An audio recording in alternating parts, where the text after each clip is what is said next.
오늘은 탈북 기쁨조가 한국 와서 상상도 못한 충격 5가지를 이야기해 보려고 합니다. 프라이드 코리아, 대한자랑. 북한의 기쁨조는 단순한 소문이 아니라 실제로 존재하는 북한 정권의 공식적인 조직입니다.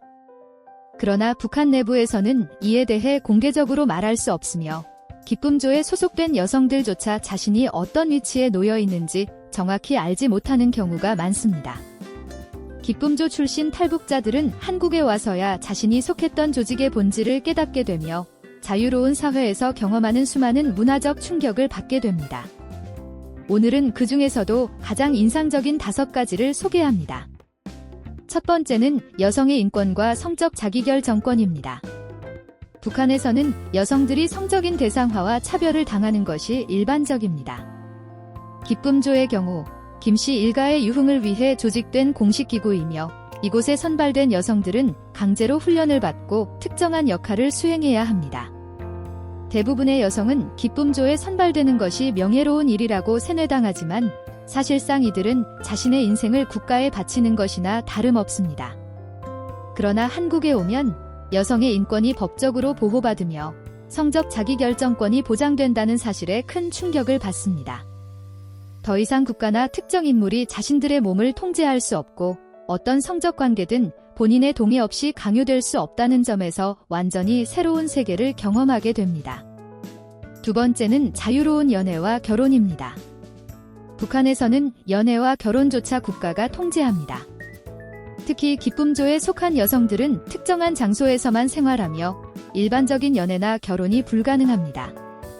기쁨조를 은퇴한 후에도 이들이 누구와 결혼할지, 어디서 생활할지까지 당에서 결정합니다. 하지만 한국에서는 누구나 자유롭게 연애하고 본인이 원하는 사람과 결혼할 수 있습니다. 처음에는 이런 자유가 당황스러울 정도로 낯설지만 점차 한국 사회의 개방성과 개인의 선택권을 깨닫게 되면서 새로운 삶을 살아가게 됩니다. 세 번째는 국가가 개인의 삶을 통제하지 않는 사회입니다. 기쁨조 출신 탈북자들은 한국에서 가장 놀란 점 중 하나로 국가가 내 삶을 전혀 통제하지 않는다는 사실을 꼽습니다. 북한에서는 어디서 일할지, 어떤 옷을 입을지, 심지어 어떤 말을 해야 할지도 철저히 감시받습니다. 특히 기쁨조의 경우 최고 지도자의 기쁨을 위해 존재하는 조직이기 때문에 개인의 삶은 아예 없다고 해도 과언이 아닙니다. 그러나 한국에서는 국가가 개인의 사생활을 간섭하지 않습니다. 자신의 의사에 따라 직업을 선택하고 이동의 자유가 있으며 어떤 옷을 입든 간섭받지 않는다는 점에서 엄청난 문화적 충격을 받게 됩니다.